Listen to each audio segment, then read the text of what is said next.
Assalamualaikum warahmatullahi wabarakatuh. Bapak Ibu, saudara-saudara sebangsa setanah air, pagi tadi saya telah memimpin rapat terbatas secara virtual tentang Undang-Undang Cipta Kerja bersama jajaran pemerintah dan para gubernur. Dalam undang-undang tersebut terdapat 11 klaster yang secara umum bertujuan untuk melakukan reformasi struktural dan mempercepat transformasi ekonomi.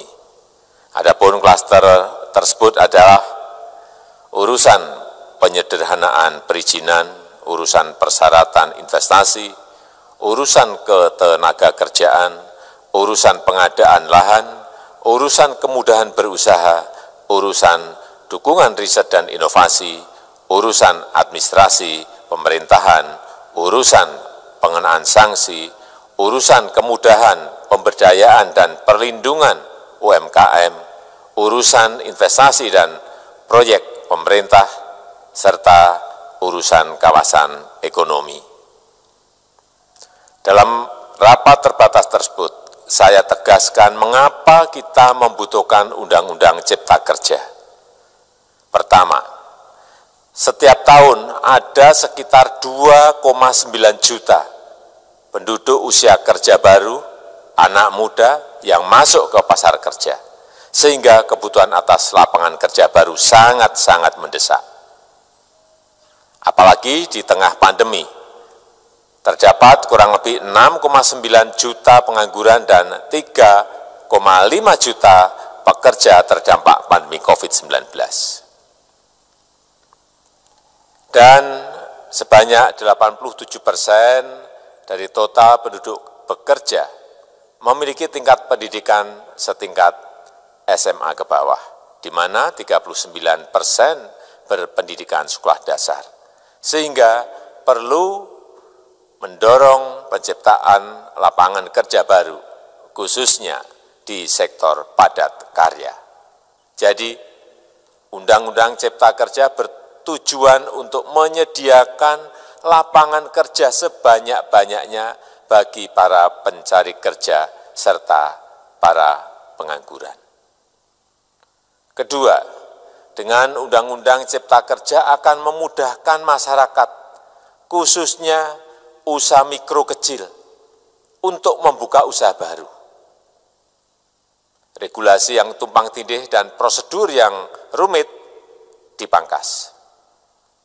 Perizinan usaha untuk usaha mikro kecil (UMK) tidak diperlukan lagi, hanya pendaftaran saja. Sangat simpel. Pembentukan PT atau perseroan terbatas juga dipermudah. Tidak ada lagi pembatasan modal minimum.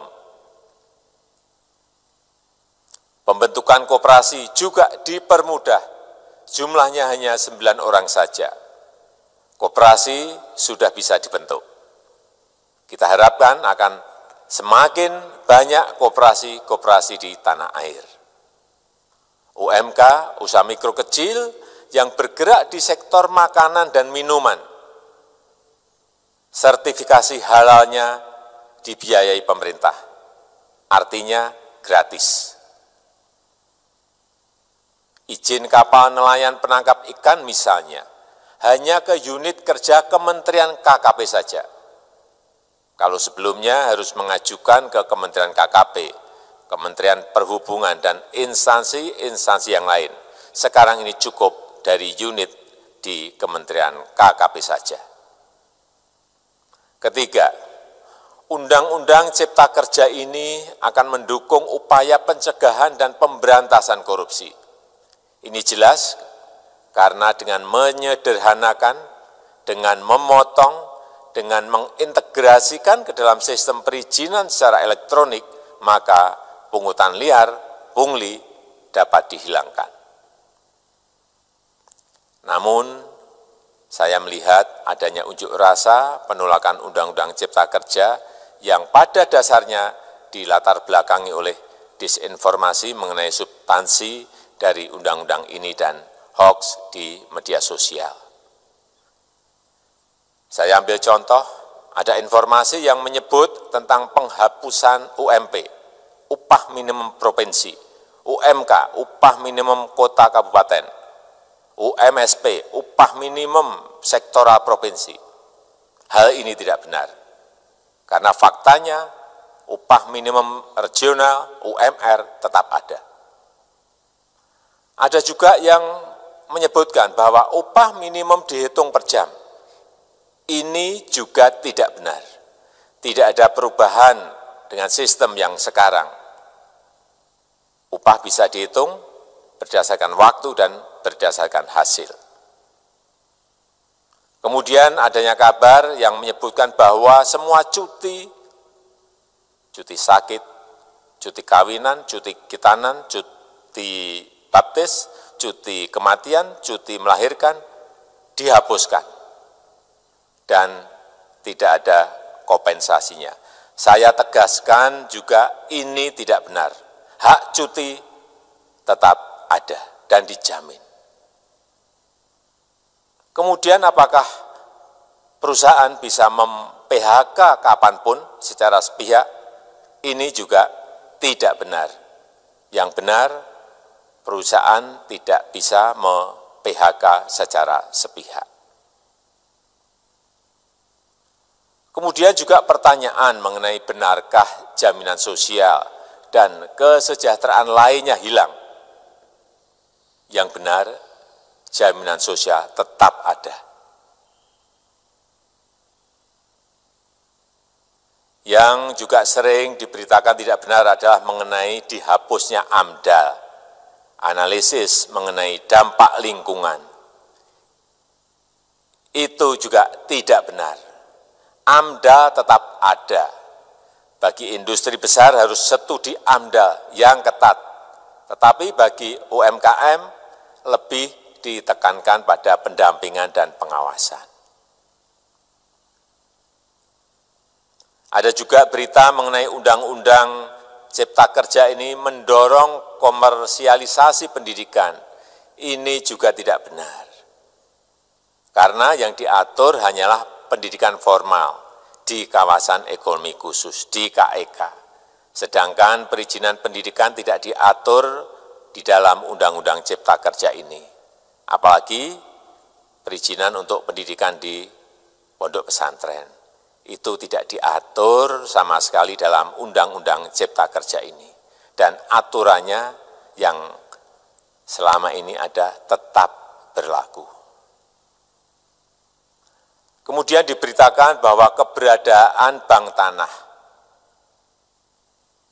Bank tanah ini diperlukan untuk menjamin kepentingan umum, kepentingan sosial, kepentingan pembangunan nasional, pemerataan ekonomi, dan konsolidasi lahan serta reforma agraria.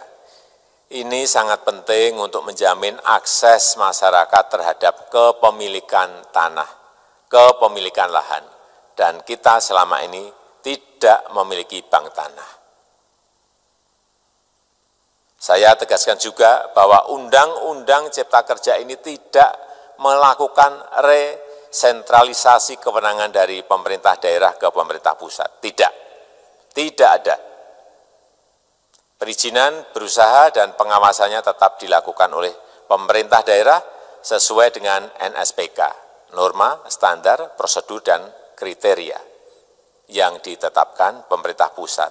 Ini agar dapat tercipta standar pelayanan yang baik di seluruh daerah dan penetapan NSPK ini dapat nanti akan diatur di dalam PP atau peraturan pemerintah. Selain itu, kewenangan perizinan untuk non-perizinan berusaha tetap ada di Pemda, sehingga tidak ada perubahan. Bahkan kita melakukan penyederhanaan, melakukan standarisasi jenis dan prosedur berusaha di daerah. Dan perizinan berusaha di daerah diberikan batas waktu. Ini yang penting di sini. Jadi ada service level of agreement.